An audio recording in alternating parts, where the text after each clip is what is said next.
Matania Radio.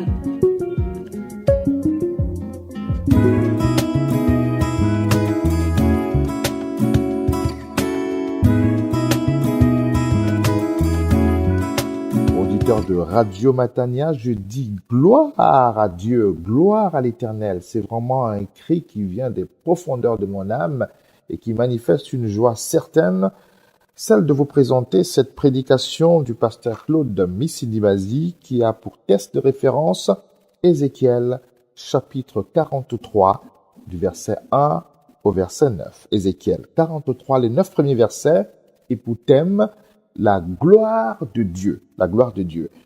Mais dans cette prédication également, vous avez des richesses inouïes. Par exemple, la définition du prophète, ce qu'est un prophète, c'est qu'il n'est pas... Je vous invite vraiment à écouter cette prédication. Que le Seigneur, le Dieu vivant, vous bénisse abondamment. Ézéchiel chapitre 43, verset 1. Il me conduisit vers le porche qui fait face à l'Orient. Et voici que la gloire du Dieu d'Israël arrivait du côté de l'Orient. Un bruit l'accompagnait, semblable au bruit des eaux, abondante, et la terre resplendissait de sa gloire. Cette vision était semblable à la vision que j'avais eue lorsque j'étais venu pour la destruction de la ville, et aussi à la vision que j'avais eue sur le fleuve Kébar. Alors, je tombais la face contre terre. La gloire de Yahvé arriva au temple par le porche qui fait face à l'Orient. L'Esprit m'enleva et me fit entrer dans le parvis intérieur. Et voici que la gloire de Yahvé emplissait le temple. J'entendais quelqu'un me parler depuis le temple, tandis que l'homme se tenait près de moi. On me dit, fils d'homme, c'est ici le lieu de mon trône. Le lieu où je pose la plante de mes pieds. J'y habiterai au milieu des Israélites à jamais, et la maison d'Israël et leur roi ne sueront plus mon saint nom par leur prostitution et par les cadavres de leur roi avec leurs tombes. En mettant leur seuil près de mon seuil et leur menton près de mes mentons, en établissant un mur commun entre eux et moi. Ils souillaient mon saint nom par des abominations auxquelles ils se livraient. C'est pourquoi je les ai dévorés dans ma colère.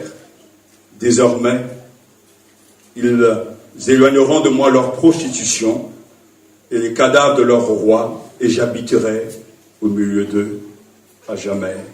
Amen. Prions le Seigneur.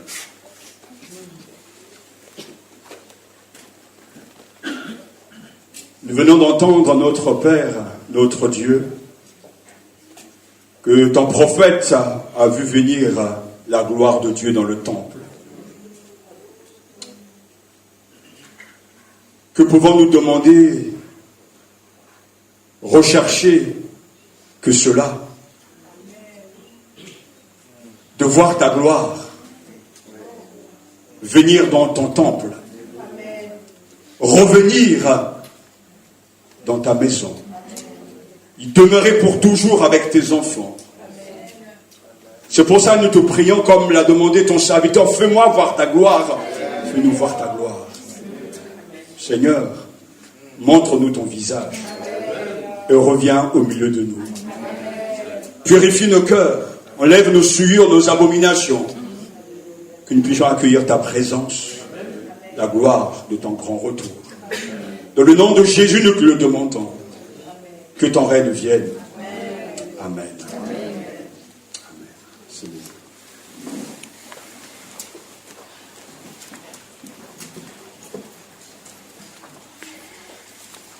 Le prophète Ézéchiel est le visionnaire de la gloire de Dieu. Un prophète, ce n'est pas quelqu'un qui lit l'avenir. Même si tu es capable, et souvent le fait lui révèle ce qui doit arriver. Un prophète n'est pas un devin.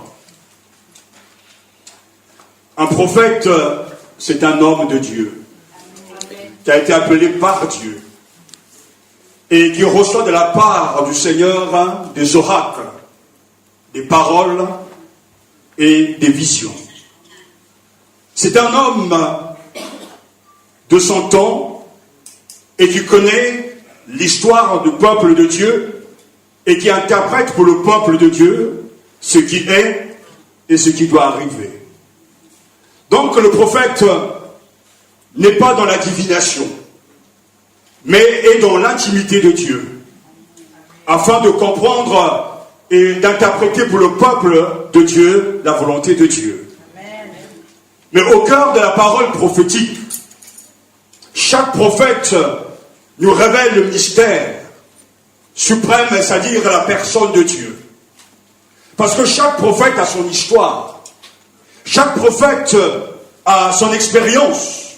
Mais au cœur de leur ministère, chacun nous révèle un aspect de la personnalité de Dieu. Amen. Et le prophète Ézéchiel est celui qui a des visions et qui voit la gloire du Seigneur. C'est un prophète parmi les déportés, parce qu'Israël a péché, parce qu'Israël doit être puni à cause de son infidélité, à cause de sa désobéissance. Et lui, il sera au même titre que les infidèles déportés près du fleuve Kébar, selon le chapitre 1, verset 1. Mais le défi d'Ézéchiel, homme de Dieu, durant la période de crise, la période de difficulté, sera de donner de l'espérance au peuple de Dieu. Car quelle que soit la situation, quelle que soit la cause de leur punition, Dieu reste un Dieu compatissant, lent à la colère et riche en bonté. Parce que Dieu a une alliance avec son peuple. Il a décidé, il s'est engagé à bénir, à préserver son peuple pour toujours. C'est pour ça que même au cœur des calamités, au cœur des souffrances, il y a toujours une parole d'espérance, un message de vie, un message de consolation. Parce que la présence de Dieu est une présence dynamique. La présence de Dieu est une présence qui change le cours de l'histoire et qui change les événements de la vie. Le prophète est un visionnaire exceptionnel. Le prophète voit d'abord la gloire de Yahvé, alors qu'il est parmi les exilés, qu'il est enlevé vers Jérusalem et voit la gloire de Dieu, une deuxième fois au chapitre 8 jusqu'au chapitre 11, et ensuite tu vois la gloire de Dieu à l'intérieur du temple, chapitre 10, puis la gloire de Dieu qui quitte le temple, chapitre 8, puis il est témoin du retour dans le temple de la gloire du Seigneur. Et le verset 2 nous dit que, et voici que la gloire du Dieu d'Israël arrivait du côté plutôt de l'Orient. Lorsque j'ai lu ces paroles il y a quelques jours, ça a été comme une flèche envoyée dans mon cœur. Et voici que la gloire du Dieu d'Israël arrivait du côté de l'Orient. Il faut d'abord se poser la question, mais de quoi s'agit-il? Et je vous ai dit que dans le contexte dans lequel Ézéchiel prophétise, ce sont des temps difficiles. Le peuple se pose des questions. Ils viennent de subir l'échec. Ils viennent de connaître le jugement de Dieu. Mais pourtant, la porte d'espérance est là. La gloire de Dieu doit revenir dans le temple. L'envoyé du Seigneur me conduisit vers le porche du temple nouveau, le porche qui regarde vers l'Orient. Voici que la gloire de Dieu arrivait de l'Orient. Le bruit qu'elle faisait ressemblait au bruit de l'océan et la terre resplendissait de cette gloire. Le poids réel, la densité, la présence de Dieu arrive, revient dans le temple. Frères et sœurs, quel que soit ce qui se passe dans notre pays, et nous devons avoir un regard lucide et intelligent des événements que nous sommes en train de vivre. car de plus en plus l'immoralité avance. De plus en plus la fausseté, elle est présente. De plus en plus la tiédeur se trouve dans nos milieux.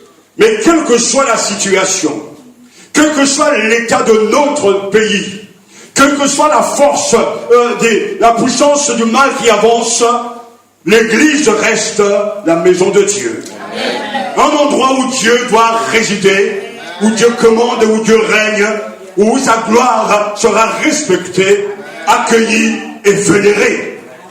Voici que la gloire de Dieu arrive de l'Orient.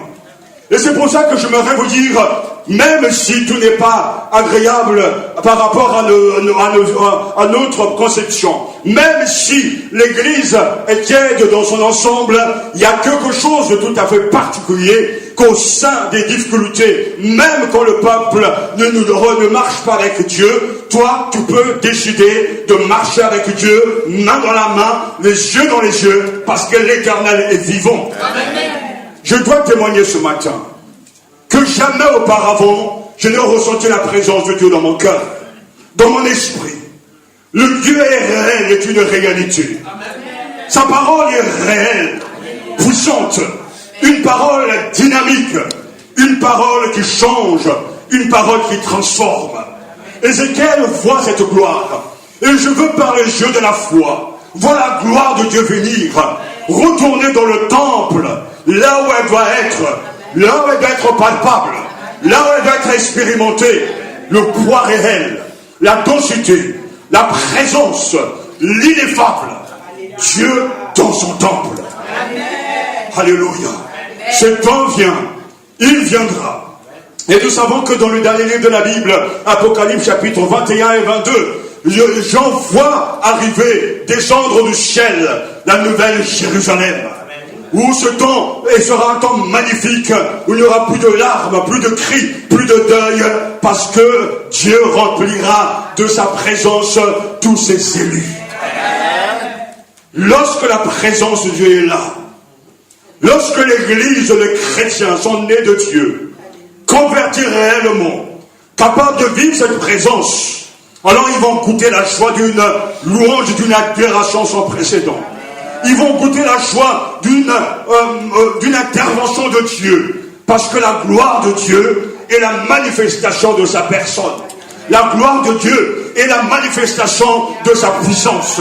La gloire de Dieu est la manifestation de sa présence. Avant que nous puissions aller encore en profondeur par rapport à cette gloire, posons-nous la question, pourquoi la gloire de Dieu a-t-elle quitté le temple? Qu'est-ce qui s'est passé pour que Dieu quitte le temple, le lieu de rencontre, le lieu de communion, le lieu de camaraderie? Dieu quitte le temple, et cela se lit au chapitre 8, où nous voyons qu'au cœur de la séparation de Dieu avec son peuple pour un temps, le fait que Dieu quitte le temple, qui est sa maison, au cœur se trouve le problème de l'idolâtrie. Le chapitre 8 d'Ézéchiel est un chapitre extrêmement incroyable. Vous savez que le livre d'Ézéchiel, c'est un livre qui est assez compliqué, et beaucoup de gens n'osent pas le lire parce que c'est un livre où le messager de l'Éternel nous révèle ce que Dieu est en train de faire. Au chapitre 8, il est question de déclin, d'infidélité, de Judas envers l'Éternel. Et voici que la gloire du Dieu d'Israël était là. Ézéchiel chapitre 8, verset 4. Avec l'aspect sur lequel je l'avais vu dans la vallée. Il me dit, fils d'homme, lève les yeux du côté du nord. Je levai les yeux du côté du nord, et voici cette idole de la jalousie au nord de la porte de l'autel à l'entrée. Il me dit, fils d'homme, vois-tu ce qu'ils font? Les grandes horreurs que commet ici la maison d'Israël, pour que je m'éloigne de mon sanctuaire. Mais tu verras encore d'autres grandes horreurs. Ainsi, Ézéchiel voit l'idole qui excite la jalousie de Dieu. L'homme assis sur le trône de la vision les guide, et Ézéchiel se trouve confronté à deux scènes contradictoires. D'un côté, Écoutez bien, c'est écrit, voici que la gloire d'Israël était là. Ceci est un élément important pour nous dire que la gloire de Dieu est un phénomène visible. La gloire de Dieu est un phénomène visible. La gloire de Dieu d'Israël était là. Tel que je l'avais vu en vision dans la vallée. D'une part, elle est l'idole de la jalousie et qui excite la jalousie de l'Éternel. Donc nous avons ces paroles de ce chapitre 8, verset 4. Et voici que la gloire de Dieu était là. Mais de l'autre côté, il est question de l'idole qui excite la jalousie de Dieu. Savez-vous que notre Dieu est un Dieu jaloux? Il est jaloux des idoles. Il est jaloux de tous ceux qui peuvent remplacer sa gloire, sa présence dans le cœur. Là même, au cœur du sanctuaire, dans la maison de l'Éternel, se dresse le symbole d'une croyance rivale. Sujet constant d'irritation pour l'adorateur de l'Éternel au sein de l'église, au sein plutôt du temple, là se dresse l'idole. C'est quand même incroyable. Dans le temple de Dieu, l'idole est là. L'idole de la jalousie qui excite la jalousie de l'Éternel. Lorsque l'idolâtrie est présente, et l'idolâtrie est présente dans le monde, l'idolâtrie a plusieurs visages, car on a remplacé le Dieu vivant par des idoles, par des statues, par des conceptions, par des images taillées. Quand l'idole est là, Dieu ne peut pas y résider. Quand on cajole et qu'on adore un Dieu créé selon sa propre conception, un Dieu qui ne se révèle pas dans les Écritures, par l'Écriture, alors l'idolâtrie est en train de faire fuir la présence de Dieu. Rappelez-vous que c'est dans le temple que cette idole est. Ce n'est pas dans le monde où l'on peut dire que le monde est bourré, rempli d'idoles. Il y a les idolâtres du Baléron, il y a les idolâtres de tel sujet, de tel artiste, mais l'idolâtrie dont il est question est même au sein du temple de la maison de Dieu. Et Ézéchiel voit ces choses. Et il aperçoit toujours dans le même chapitre 8, versets 7 à 13, « J'entrai et je regardais, et voici toutes sortes de formes de reptiles et de bêtes abominables. Et toutes les idoles de la maison d'Israël étaient gravées sur la muraille tout autour. 70 hommes des anciens de la maison d'Israël, au milieu desquels était Yazian, fils de Shaphan, se tenaient devant ces idoles, chacun l'encensoir à la main, et il se levait un épais nuage d'encens. Il me dit, verset 12, chapitre 8, d'Ézéchiel, fils d'homme, vois-tu ce que font dans les ténèbres les anciens de la maison d'Israël, chacun dans sa chambre pleine de figurines? Est-ce que vous entendez? Je sais que ce message peut paraître compliqué pour certains, mais il est important. Vois-tu ce que font dans les ténèbres les anciens de la maison d'Israël? Dieu s'adresse aux anciens du peuple de Dieu, chacun dans sa chambre pleine de figurines.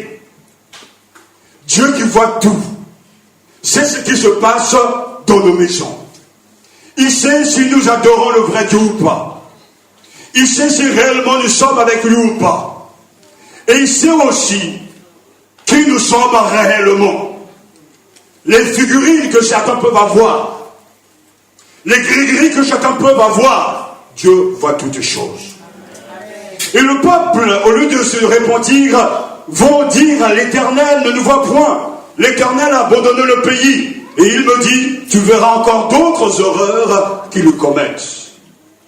C'est vraiment un chapitre incroyable. Dieu révèle ce qui lui fait fuir. Dieu nous montre ce qui manque aux croyants d'aujourd'hui pour jouir de la présence de Dieu. Parce que la présence de Dieu est une réalité. C'est une révélation dans notre esprit. Mais Dieu ne peut pas cohabiter avec les idoles. Et dans le même chapitre 8 d'Ézéchiel, j'ai été frappé parce que je n'avais pas pris conscience de cela. Le prophète voit des femmes occupées à pleurer Tammuz. Au chapitre 8, versets 14 et 15, Il est écrit, il me conduisit à l'entrée de la porte de la maison de l'Éternel du côté du nord. Et voici une femme assise qui pleurait Tammuz. Tammuz est le dieu de la végétation. Tammuz est le dieu qui était vénéré pour avoir une belle production. Et là, l'image nous est donnée, voici des femmes assises qui pleuraient Tammuz. C'est-à-dire, il y avait là, dans ce pays, des croyants qui ne juraient que par les idoles, qui pensaient que la réussite dépend des choses que Dieu réprime, que Dieu n'aime pas. Ils pensaient que la réussite viendra de leur chance. Dieu n'est pas dans ces choses. Voici des femmes qui pleuraient Tammuz et me dit, vois-tu, fils d'homme, verset 15, tu verras encore d'autres horreurs plus grandes que cela. Et on pourra poursuivre le chapitre, parce que là encore Dieu va révéler à Ézéchiel les sacrificateurs qui seuls avaient le pouvoir de ouvrir le portique et de pouvoir rencontrer le peuple. Même là, les sacrificateurs s'adonnent à un culte qui n'est pas agréable à Dieu. L'idolâtrie moderne apprend évidemment de formes différentes. Aujourd'hui, si vous parlez de Tammuz, personne ne saura qui il est. Mais les pratiques de Tammuz existent. En Normandie où j'ai grandi, il y a des paysans, lorsqu'ils voulaient être riches, tuaient les bœufs des autres paysans à coups de sorcellerie. Il y a des gens pour réussir, pour avoir plus d'argent, ils vont vendre leur âme, leur corps, leur famille, pour être riches. Le culte de Tammuz n'est pas fini. Même si Tammuz aujourd'hui n'a pas le même visage, le dieu de la végétation, le dieu du succès, le Seigneur, selon la conception des hommes, existe. Mais aujourd'hui, au XXIe siècle, il y a des choses que nous aimons plus que Dieu. Il y a des choses sales et interdites que nous continuons à aimer plus que Dieu. Il y a des succès que nous n'attribuons plus à Dieu, mais à nos capacités.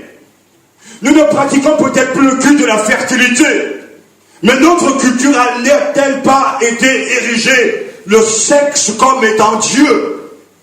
Aujourd'hui, l'immoralité est partout. Aujourd'hui, on n'est plus du tout indigné par la montée de la corruption des pensées fascistes. Mais les choses avancent.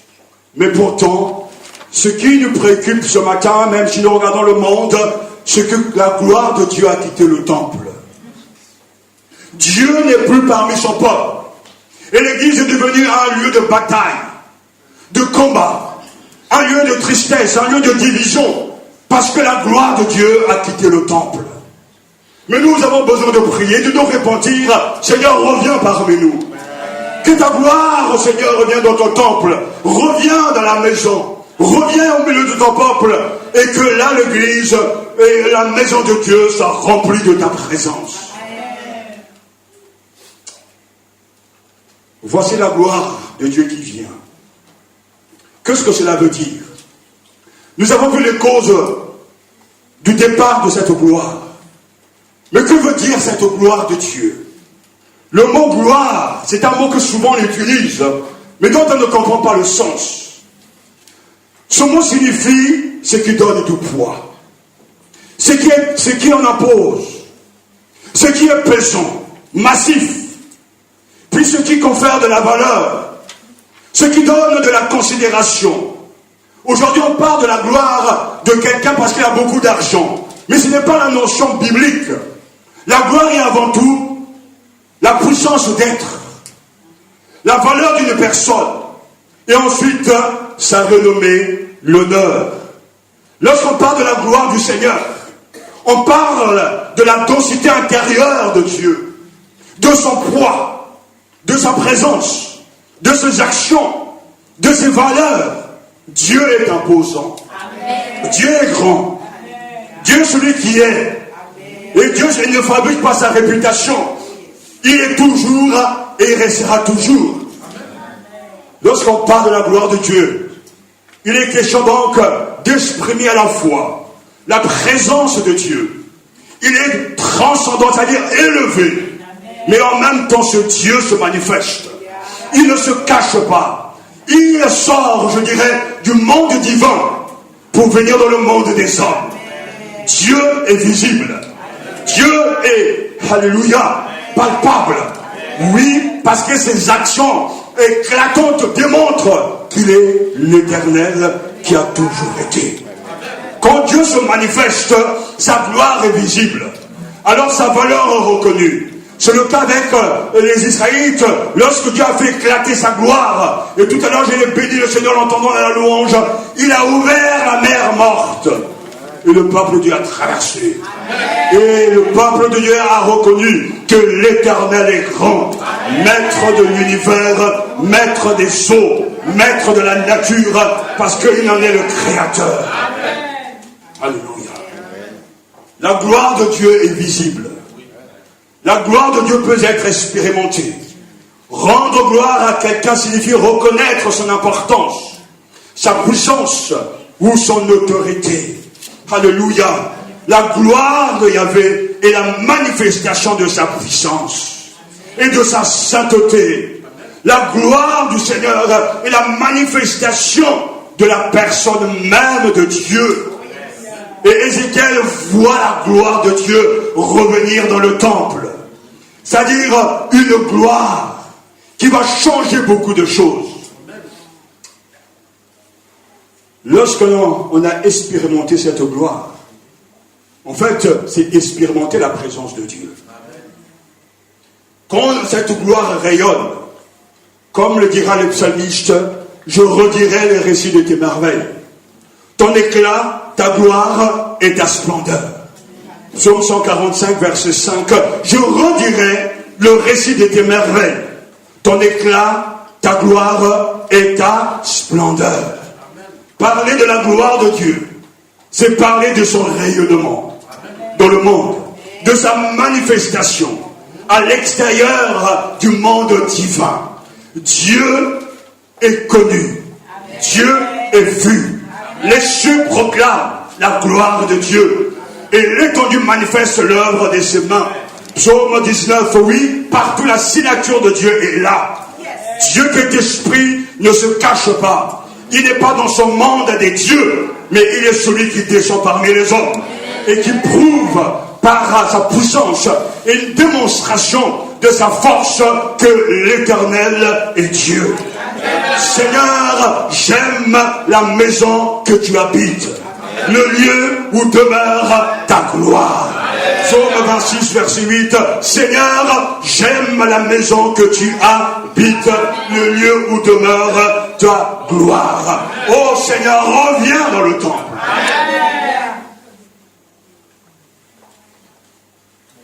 Le psaume 24 se lève. Il y avait comme le roi de gloire. La gloire est un attribut divin, associé à la puissance et à la sainteté. Dieu, lève-toi sur les cieux, que ta gloire domine la terre. Alléluia. Psaume 57. Ainsi donc, la gloire de Dieu c'est la manifestation, le rayonnement de son être.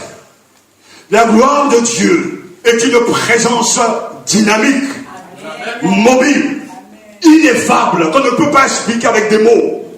Une manifestation de sa présence, un phénomène visible qui vient rejoindre et quitter le peuple de Dieu. Quand la gloire de Dieu reviendra, sera dans la vie de chacun, alors le peuple de Dieu sera quitté. Le peuple de Dieu vivra une vie différente, parce que Dieu, là où il est présent, le Seigneur est là où il agit, ses œuvres sont exceptionnelles. Voici que la gloire du Dieu d'Israël arrive, alléluia, était là. Oh, alléluia. Alléluia. La gloire de Yahvé arriva au temple par le porche qui fait face à l'Orient. Et voici que la gloire du Dieu d'Israël arrivait du côté de l'Orient. Un bruit l'accompagnait, semblable au bruit des eaux abondantes. Et la terre resplendissait de sa gloire. Cette vision était semblable à la vision que j'avais eue lorsque j'étais venu pour la destruction de la ville, et aussi à la vision que j'avais eue sur le fleuve Kébar. Alors je tombais la face contre terre. La gloire de Dieu est une manifestation. Amen. Dieu manifeste sa gloire par ses interventions éclatantes, ses jugements, ses signes. Le miracle de la mer Rouge, alléluia, c'est la preuve de la gloire de Dieu. La manne qui tombe du ciel au matin, vous verrez la gloire de Yahvé. Exode chapitre 16. C'est une manifestation de la gloire de Dieu. Dieu vient au secours des siens. La gloire est alors presque synonyme de salut. Ésaïe chapitre 35, versets 1 à 4. Mais le verset 2 nous dit: elle se couvrira de fleurs et tressaillera avec chant d'allégresse et de triomphe. De quoi s'agit-il? Le désert, le pays aride s'écueilleront. La steppe tressaillera d'allégresse et fleurira comme un narcisse. Elle se couvrira de fleurs et tressaillera avec chant d'allégresse et de triomphe. La gloire du Liban lui sera donnée. La magnificence du Carmel et de Saran, ils verront la gloire de l'Éternel, la magnificence de notre Dieu. Fortifiez les mains languissantes et affermissez les genoux qui chancellent. Dites à ceux dont le cœur palpite: fortifiez-vous, soyez sans crainte, voici votre Dieu. La vengeance viendra, la rétribution de Dieu, il viendra lui-même et vous sauvera. Ainsi donc, à chaque fois que Dieu sauve, c'est encore là la preuve de sa gloire, de sa manifestation. Et quand Dieu sauve, il sauve parfaitement. Dieu ne laisse pas quelqu'un demi-sauvé, non. La gloire de Dieu est visible. C'est pour ça, entre guillemets, il a intérêt de bien sauver les gens, parce que s'il ne les sauvait pas, en remettant en cause sa valeur. Le Dieu de l'Alliance met sa gloire à sauver et à relever son peuple. Sa gloire et sa puissance au service de son amour et de sa fidélité. Quand Yahvé rebâtira Sion, on le verra dans sa gloire. Le psaume 102, alléluia. Oui, Dieu est un Dieu de gloire. Et Moïse prie: oh, fais-moi voir ta gloire. C'est-à-dire, montre-moi la manifestation, le poids, ce que tu vaux. Ton portefeuille, ta densité, ton éclat. Cette prière est une prière que l'Église doit faire montrer. Parce que face à nos misères, face à nos soucis, que la gloire de Dieu soit sur toi, tombe sur toi. Que le Saint de Dieu descende au milieu de toi et qu'il te rencontre et qu'il te donne une fraîche révélation de lui, pour que tu sois un adorateur en esprit, en vérité, que tu sois converti et que tout esprit qui n'est pas de lui, que tout idole soit renversé, parce que la gloire de Dieu est venue. Alors le peuple change, le peuple est différent. Plusieurs fois je m'entends passer, je pose la question: mais pourquoi les gens ne changent pas? Mais parce que les gens ne rencontrent pas Dieu. Ils ont une conception, ils ont une idée, ils ont une tradition, ils ont une culture religieuse, mais ils n'ont pas la rencontre avec l'ineffable, la rencontre avec le tout autre, le Saint d'Israël. Parce que quand Moïse montait sur la montagne et qu'il rencontrait Dieu, lorsqu'il redescendait la montagne, la peau du visage, de son visage rayonnait. Il n'était pas conscient d'avoir, en tout cas ce rayonnement sur lui, mais les autres savaient. Les autres savaient qu'il avait rencontré Dieu face à face. Exode chapitre 34, au point que l'apôtre Paul écrira que les enfants d'Israël ne pouvaient le regarder fixement. Alléluia. C'est quelque chose de magnifique. Les gens verront que quand vous marchez avec Dieu, lorsque vous avez rencontré le Tout-Puissant, que vous communiez avec lui, que vous le fréquentez, quand vous quittez sa présence, bien qu'on ne quitte jamais sa présence, mais quand vous passez du temps devant lui, il change votre manière de penser, votre mentalité. Et quand vous sortez dans le monde, auprès de vos collègues, dans l'église, vous apportez une fraîcheur. vous apportez la vie, vous apportez une présence, non pas votre présence, non pas votre odeur, mais la bonne odeur de Dieu. C'est ça la gloire de Dieu. Et quand un païen rencontre ça, il est capable de donner sa vie au Seigneur. Parce que quelque chose de Dieu se dégage de vous. Une présence se dégage de vous. Et cette présence ne peut être reçue que dans la communion avec Dieu.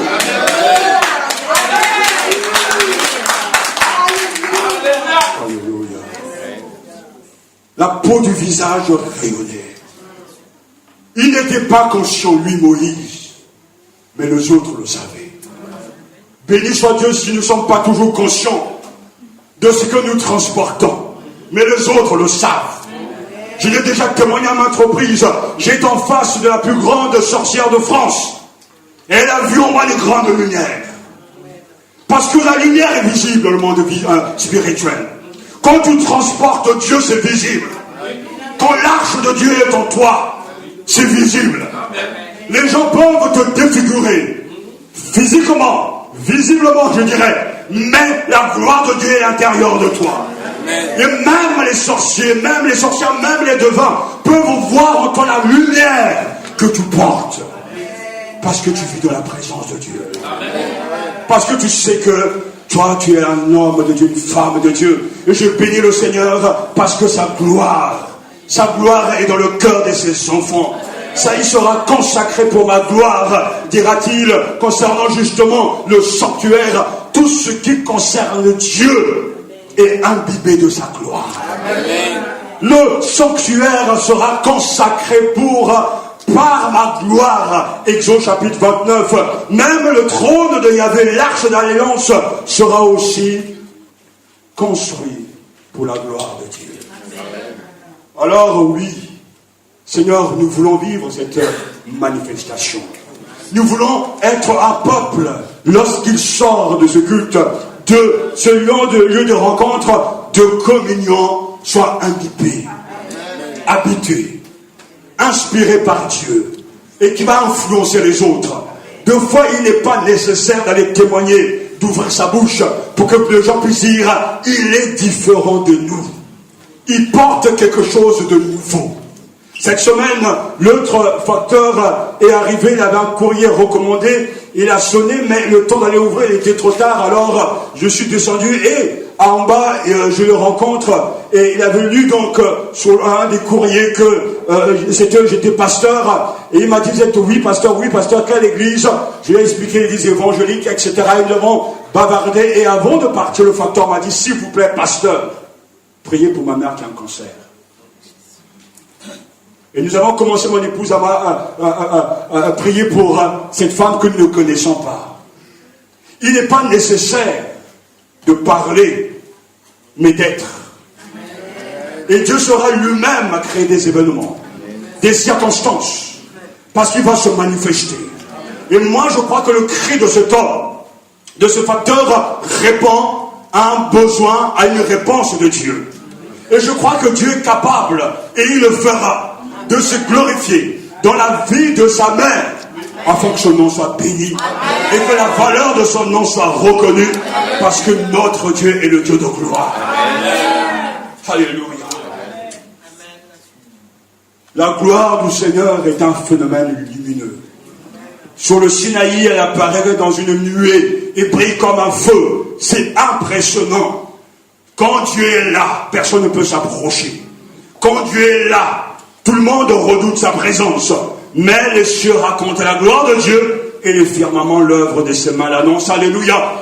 Yahvé ne peut être comme nous. Il est le tout autre. Il est le tout autre.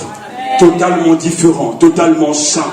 Et nous bénissons Dieu parce que Ézéchiel voit, voici que la gloire de Dieu, du Dieu d'Israël, arrivait du côté de l'Orient. Là où cette gloire avait quitté le temple, c'est de là aussi qu'il va venir. Les temps sont difficiles et beaucoup perdent la foi. Beaucoup perdent la foi. Beaucoup sont découragés. Et sans doute que le prédicateur a envie de leur faire plaisir, en leur donnant des recettes pour calmer leurs douleurs, leurs craintes, pour les tranquilliser. je ne connais aucun remède, mais je dis bien aucun remède, qui soit capable de vous guérir, de vous ragaillardir, qu'une pleine connaissance, une vision exacte de Dieu. Amen. Le Dieu que nous prions n'est pas comme nous. Le Dieu que nous servons n'est pas comme nous. Le Seigneur qui tient l'Église dans ses mains n'est pas comme nous. Et il y a quelques jours, le Seigneur me disait, mais pourquoi parles-tu d'aller conquérir, d'aller batailler pour avoir la victoire? Mais n'as-tu pas compris que tu es déjà dans la victoire? Amen. Car la Bible dit que Christ a dépouillé les dominations, les autorités, les principautés, les a publiquement livrés en spectacle en triomphant d'elle par la croix. Colossiens chapitre 2. Ainsi, nous n'allons pas pour batailler, gagner la victoire. Nous sommes déjà victorieux. Amen. Et l'église que Dieu conduit est déjà dans la victoire. Amen. Je ne connais donc rien qui soit capable de vous encourager, qui soit capable de vous inspirer qu'une vision exacte de ce Dieu que nous prions. Mes yeux ne sont pas fixés sur vous ce matin. Mes yeux ne voient pas ceux qui sont dans la salle. Mais je vois la gloire de Dieu. Quelque chose de grand arrive. Amen. Parce que Dieu est le Dieu de l'histoire. Amen. Il n'a pas fini. Dieu construit son église. Amen. Il sauve des âmes. Amen. Et je sais une chose. Et que vous devez savoir, que vous savez, mais que vous oubliez. Dieu doit lutter. Dieu doit traverser plusieurs obstacles afin d'arriver au bout. Et moi aussi, nous aussi, mon épouse et moi, nous allons traverser plusieurs obstacles, mais nous serons au bout. Amen. Parce que quand Dieu a décrété, a choisi, et qu'il est avec toi, que tu es avec lui, rien ne pourra t'arrêter. Laissez-moi vous faire une confidence, parce que c'est une réalité pour vous encourager. Un jour, un prophète qui me voit m'a dit, oh, je n'étais pas encore pasteur, et il me voit en vision. Et il voit un camion énorme tomber sur moi à 7 reprises, m'écraser, m'enfoncer dans le sable. Mais à chaque fois, il y a une force spirituelle, l'Esprit de Dieu qui me révèle. Amen. Et ce prophète qui est très connu m'a dit, mais je ne comprends pas, beaucoup de combats, beaucoup, mais Dieu aura toujours le dernier mot. Amen. Quand ce Seigneur est avec toi, les obstacles ne manqueront pas. Les difficultés ne manqueront pas. Mais ils n'auront pas ta peau, entre guillemets. Parce que l'Éternel, dans toute sa puissance, saura te relever. Si je vous partage cela, c'est pour vous dire que soit ce qui se passera ici, que ce soit ce qui se passe dans notre pays, mes yeux sont fixés sur le trône. Quelqu'un est assis et conduit l'histoire. Et je prie de tout mon cœur, et nous prions à la maison, que ta gloire revienne, Seigneur. Parce que comment pourrons-nous persuader ces gens? Ils ne sont pas conscients de ce qu'ils font. Comment pourrons-nous les convaincre de ce que je suis en train de dire? Seigneur, s'ils ne te rencontrent pas, ne voient pas ta gloire. Car j'aimerais tellement exploser pour vous. J'aimerais tellement me donner totalement à vous pour vous aider à réaliser la grandeur de Dieu. Mais je ne le peux pas, je ne le veux pas, car Christ est mort pour vous. Mais je peux que vous supplier au nom du Seigneur. Soyez réconciliés avec Dieu. Amen. Voici que la gloire du Dieu d'Israël arrivait du côté de l'Orient. Un bruit l'accompagnait. Alléluia. Et c'est sur cet aspect que, comme un feu dévorant, cette vision me rappelait ce que j'avais vu lorsque j'étais venu pour la destruction de la ville et ce que j'avais vu sur le fleuve Kébar. Alléluia. Et que va-t-il faire? Alors, je tombais la face contre terre. Voilà l'attitude juste de celui qui entre dans la présence de Dieu. Qui voit Dieu dans toute sa gloire. Qui s'arrête sur lui. Qui médite sur sa personne. Alors, lorsqu'il est inondé de cette présence, je tombais la face contre terre. Verset 3. Je tombais la face contre terre. La gloire de Yahvé arriva au temple par le porche qui fait face à l'Orient. L'Esprit m'enleva et me fit entrer dans le parvis intérieur. Et voici que la gloire de Yahvé emplissait le temple. Seigneur, donne-nous d'adopter devant toi les attitudes qui conviennent au saisissement de ta présence. Aide-nous à entrer en communication avec l'invisible de tout notre être, y compris avec notre corps. J'ai tombé la face contre terre. Ça, c'est la vraie adoration. Qui découle d'une vraie révélation de la personne de Dieu, de la compréhension de Dieu, et qui engendre une attitude convenable. Parce que pourquoi dira-t-on à quelqu'un, tiens-toi bien dans la maison de Dieu, sois correct, habille-toi comme il se doit, fais ce qu'il faut faire. Pourquoi devant-on le dire? C'est parce que si on a besoin de le dire, c'est qu'on n'a pas encore conscient, n'est pas conscient d'être dans la présence. Le saint est un inconnu, un étranger.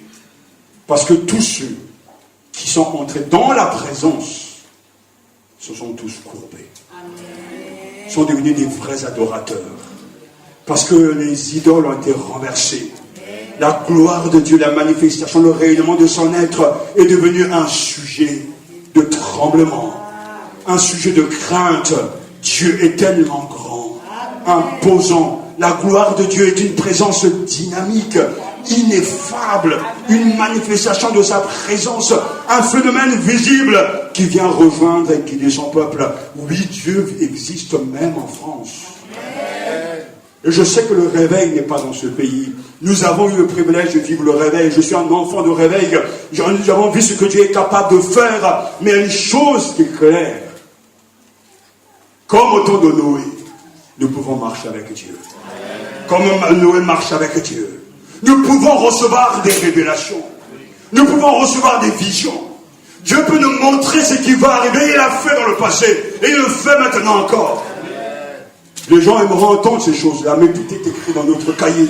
Parce que Dieu ne cesse de parler. Pourquoi le fait-il? Parce qu'il nous aime. Parce qu'il veut que nous gardons la foi jusqu'à la fin. Oui, la gloire de Dieu est revenue dans le temps. Alléluia. Cette réalité, une réalité intime, ce Dieu perceptible. Et j'aimerais, avant que nous puissions nous tenir devant lui encore et répondre à son appel, j'aimerais tellement que nous puissions décider ensemble ce que nous allons faire. Mais quelle est notre réponse à sa présence?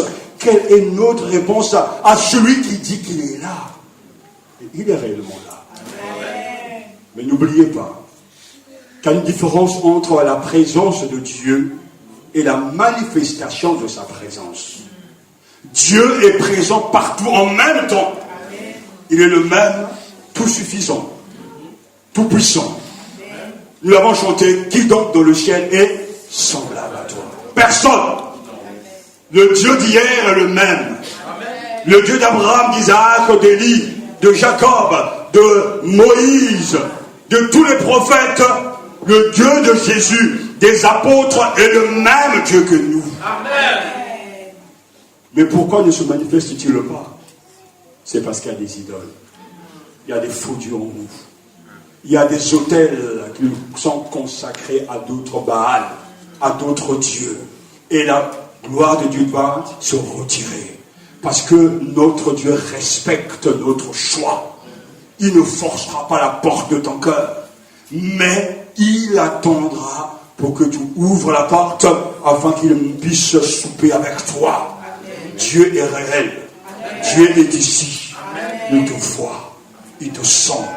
Et il te pénètre. Il sait tout de toi. Il sait ce que tu vas faire tout à l'heure. Alors je ne comprends pas cette stupidité que nous avons de penser qu'on peut s'échapper, on peut échapper, on peut fuir la présence de Dieu. Il remplit les cieux et la terre. Alléluia. Quelle est notre réponse à la présence de Dieu qui est ici? Le Dieu de gloire qui est là.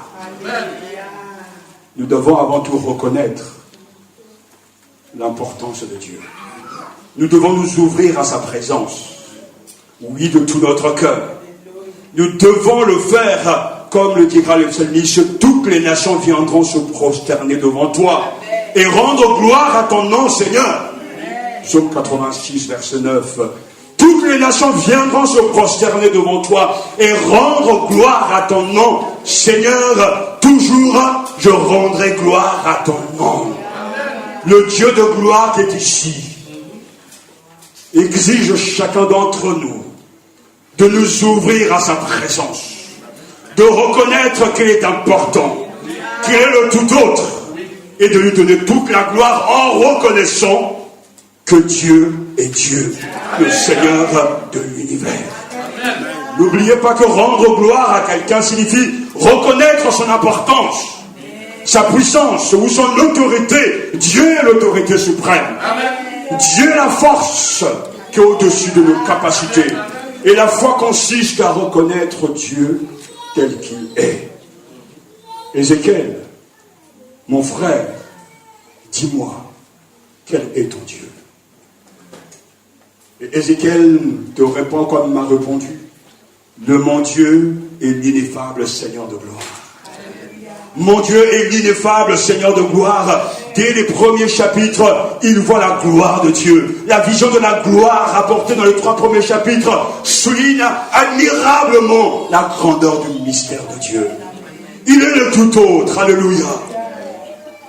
Il regarde comme au travers d'un écran, l'écran d'un vent de tempête, d'une grande nuée et d'un feu fulgurant. Chapitre 1, verset 4. Il est l'ineffable, dont on ne peut parler qu'avec des approximations, parce qu'on n'a pas de mots pour le décrire. Ézéchiel voit cette gloire. Ce Dieu qui bouge, qui est mobile, dynamique. Ce chariot qui avance, que l'homme ne peut pas concevoir, ne peut pas comprendre. Et en son milieu, la Bible dit en son milieu comme un étincellement, en son milieu la ressemblance de 4 êtres vivants, au-dessus de la tête des vivants, la ressemblance d'un firmament étincelant comme un cristal resplendissant. Et par-dessus le firmament, il y avait la ressemblance d'un trône. Et au-dessus de cette ressemblance, comme l'aspect d'un homme, au-dessus tout en haut. Puis je vis comme l'étincellement du vermeil, comme l'aspect d'un feu qui l'enveloppait tout autour. Et je vis comme l'aspect d'un feu et d'une clarté tout autour de lui. C'est comme l'aspect de l'arc qui est dans la nuée un jour de pluie. Tel est l'aspect de la clarté environnante. C'était l'aspect, la ressemblance de la gloire du Seigneur. Qui peut décrire ces choses? Qui peut le comprendre? Oui, le Dieu d'Ézéchiel est l'ineffable Seigneur de gloire. C'est une présence vivante, une présence dynamique, une présence transformatrice. Alléluia. Dieu est celui qui transforme, qui agit. Et quand le peuple peut s'écrier, mais Seigneur, est-ce que tu ne nous as-tu pas abandonnés? Quand le peuple a le sentiment d'avoir été abandonné par Dieu, ils disent, le Seigneur ne peut pas nous voir. Le Seigneur a abandonné le pays. Ézéchiel chapitre 8, verset 13. Mais pourtant, Dieu n'a pas abandonné son peuple. Dieu n'est pas le grand absent. Le peuple est absent, mais pas Dieu.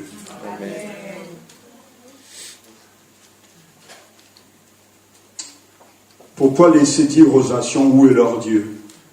Psaume 79. Le Dieu d'Israël serait-il à jamais absent? Non, mais Dieu demeure présent à son peuple. La gloire de Dieu se manifeste.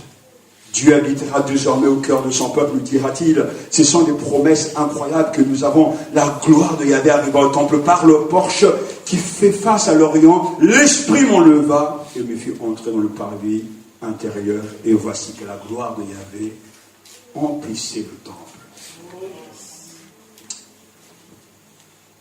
C'est là que j'habiterai au milieu des fils d'Israël pour toujours, versets 6 à 7. Le Dieu d'Ézéchiel est bel et bien, c'est Yahvé Shama. Pas comme l'avons chanté, Dieu qui entend, non, Yahvé Shama en hébreu. Shama, c'est le Dieu qui est là. C'est-à-dire le Dieu qui est là et qui transcende toutes choses. C'est cette certitude de sa présence qu'il faut garder. Et je vous invite à lire la fin, le dernier verset du livre d'Ézéchiel, chapitre 48, verset 35. À partir de ce jour, le nom de la ville sera Yahvé Shama. C'est-à-dire, le Seigneur est là. Ouvrez vos Bibles parce que c'est important, le Seigneur est là. Ézéchiel, chapitre 48, verset 35. Le dernier verset.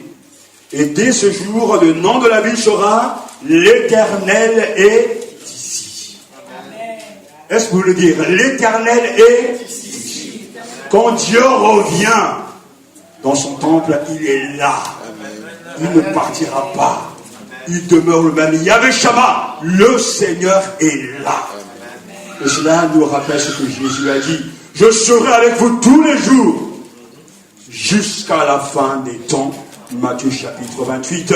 Et dans Apocalypse chapitre 21, verset 3, nous verrons ce chapitre. Voici la demeure de Dieu avec les hommes. Il demeurera avec eux. L'Éternel est ici. L'Éternel est là. Alors, où est le problème? Où sont ces montagnes qui ne peuvent pas se courber devant lui? Quels sont ces problèmes qu'il ne peut pas régler? Quelles sont ces forces qu'il ne peut pas chasser? Quels sont ces murs qu'il ne peut pas briser? L'Éternel est là. Amen. Il est ton peuple de Dieu de te réveiller de ton sommeil. Comme Jacob dans Genèse chapitre 28, je ne savais pas que l'Éternel était ici. Et de prendre conscience de celui qui est là. Si tu veux le voir, comme Jésus dira, heureux ceux qui ont le cœur pur, car ils verront Dieu. Si tu veux le voir, il est temps de rechercher la sanctification. Parce que la Bible dit rechercher la paix avec tous et la sanctification sans laquelle personne ne verra le Seigneur. Il est temps maintenant, Hébreux chapitre 12, verset 14, de rompre avec le mal, de quitter l'immoralité, de quitter toute forme de souillure, les livres, les pensées, les jeux, tout ce qui est profane, qui n'est pas la gloire de Dieu. Il est temps de rechercher la sanctification de tout ton cœur. Tu veux voir Dieu, il est ici. Tu peux changer d'église, tu ne le verras pas là où tu iras. Car Dieu est présent partout en même temps, mais il veut des cœurs purs. Et comme Dieu m'a dit, oh, purifie mon peuple. Tu faut rompre avec le mal, rompre avec les faux amis, rompre avec l'idolâtrie, rompre et abandonner le mensonge, abandonner les idoles, abandonner les faux semblants. Il faut être saint, car Dieu est saint. Tu n'es pas marié, arrête d'avoir des relations sexuelles, marie-toi d'abord et laisse Dieu te conduire dans sa volonté. Il ne peut pas voir Dieu dans la pureté, sinon tout le monde va revendiquer ce droit et Christ ne sera mort pour rien. Tu veux le voir, tu n'as pas besoin qu'on puisse aller beaucoup plus loin, parce que dès qu'on abandonne les faux dieux, Dieu se manifeste. Je l'ai déjà dit et répété, mais c'est un témoignage fort. Alors qu'on était à Beaubourg en train d'évangéliser, je vois ce jeune homme, ce monsieur venir et qui cherchait Dieu. Mais pendant que je lui parlais du Seigneur, le Seigneur m'a ouvert en Dieu met les yeux pour voir la main de Dieu, la gloire de Dieu qui descendait sur lui mais qui s'est arrêtée au-dessus de sa tête. Et je lui ai dit, toi, tu dois abandonner tes idoles. Tu dois abandonner tes fétiches. Les jeter et tu verras Dieu à l'œuvre. Je dis, bah, va chez toi, rentre chez toi. Parce que c'est dans ta maison. Jette tout ce que tu as, mets-toi à genoux. Et demande à Dieu s'il est vivant, qu'il se révèle à toi. Dieu n'a pas besoin qu'on lui fasse de la publicité, il est assez grand. Mais quand on fait ce qui est nécessaire, il te rencontre. Et cet homme est parti chez lui. Il a jeté tout ce qu'il avait. Il avait déjà des choses sur lui, des chaînes, des protections soi-disant. Et il a tout jeté. Il s'est mis à genoux. Il a prié. Dieu s'est révélé à lui. Et aujourd'hui, les serviteurs de Dieu bénissent à son nom. Le lendemain, il est venu là où on était à Beaubourg avec cette joie. Il m'a attrapé et dit, mais Dieu est vivant. Mais, je le savais déjà.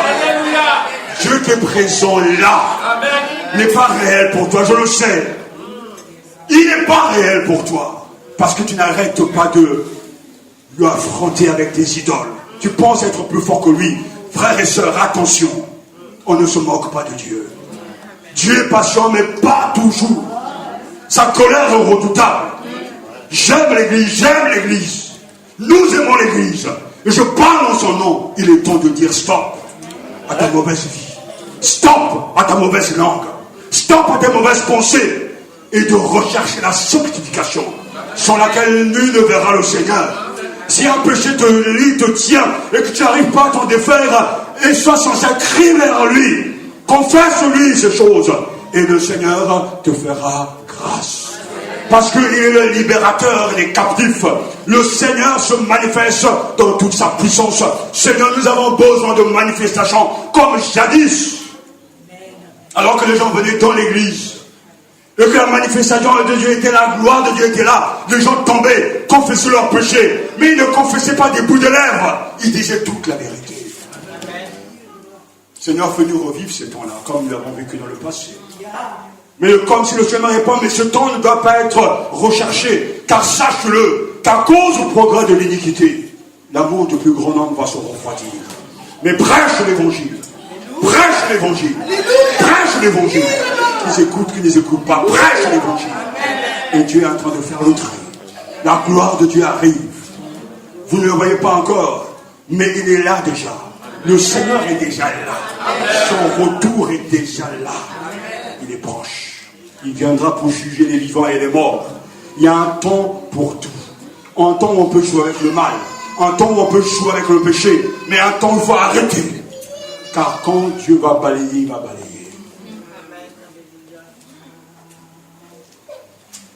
Recherchez la sanctification, sans laquelle personne ne verra le.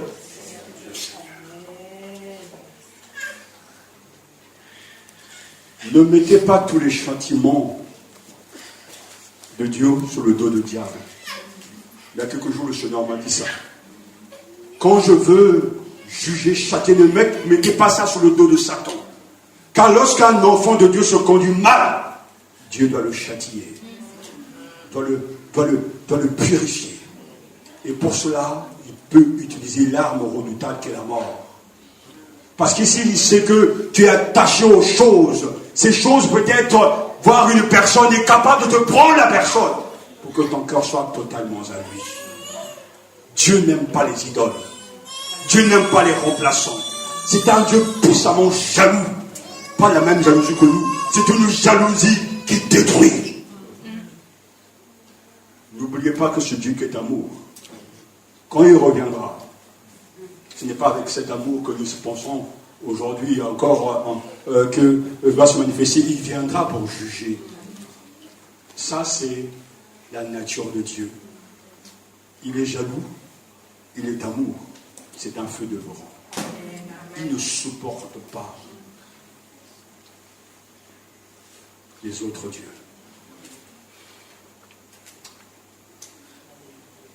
Et je tremble devant lui ce matin pour que tous nos cœurs, mon cœur, vos cœurs soient totalement à lui. Amen.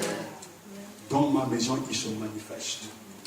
Dans la nuit, Dieu montre des choses. Parce que Dieu ne dort pas. Amen. Regardez l'église avec les yeux humains, vous serez déçus. Regardez l'église avec les yeux de Dieu et vous serez dans la joie. Amen. Parce que ce n'est que pour un peu de temps. Qu'un peu de temps. L'invisible prendra le dessus sur le visible. Le Dieu de gloire, au milieu de nous, nous apprend à être calme, à être patient, et à nous battre jusqu'à la fin. Et rappelez-vous qui est une manifestation. Or, la foi, c'est l'assurance de choses que l'on espère. La démonstration des celles qu'on ne voit pas. Alléluia. C'est par la foi que nous comprenons que le monde a été formé par la parole de Dieu, de sorte que ce que l'on voit ne provient pas de ce qui est visible. Et Hébreux chapitre 11, verset 6 nous dit, or sans la foi, il est impossible de lui plaire. Amen. Celui qui s'approche de Dieu doit croire qu'il existe et qu'il le récompense. Qu'il le récompense. Qu'il le récompense. qui le récompense ceux qui le... Voilà, ça c'est la foi. Donc la foi est une substance. Ce sont des titres de propriété. La foi est une substance, une démonstration de choses qu'on ne voit pas. La foi s'appuie sur Dieu, sur la parole de Dieu. Et celui qui s'approche de Dieu, comme ce matin tu dois le faire, doit croire qu'il existe et qu'il est vivant. Amen. Et qu'il le récompense ceux qui le cherchent. Amen. Pour moi, m'approcher de toi, c'est mon plus grand bien, dira le psalmiste. Entrer dans ta présence, être conscient de cette présence, être conscient que la gloire de Dieu est ici. Que Dieu nous attendait et qui nous attend toujours. Il y a une force qui pourra bousculer tout ce que vous pouvez penser à partir de maintenant, durant cette journée, cette semaine. Pensez simplement et dites-vous que Dieu est là. Amen. Dieu est là. Amen. Tout à l'heure, sache que Dieu est là. Amen. Quand tu prendras ta voiture, sache que Dieu est là. Quand tu vas te lever demain matin pour le travail, prends le train ou le métro, sache que Dieu est là. Amen. Dans le bus, Dieu est là. Amen. Il est présent partout en même temps. Amen. Et laisse ta gloire se manifester à toi, mais prépare ton cœur. Dans le jeûne, débarrasse-toi de tes ordures. Amen. Et tu verras Dieu, il est là. Amen. Comme je l'ai vu il y a quelques années. Ce n'est pas nous qui cherchons Dieu, c'est Dieu qui nous cherche. Amen. Alléluia. C'est lui qui nous cherche. Dieu est ici. Que son nom soit béni. Que son nom soit béni. Nettoyons nos maisons.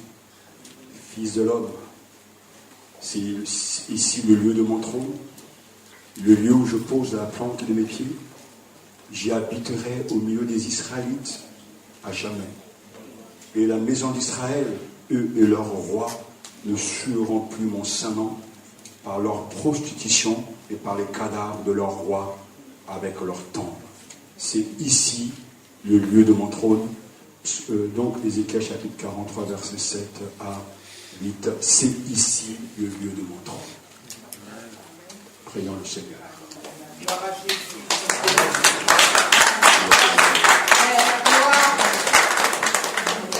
You are Alpha and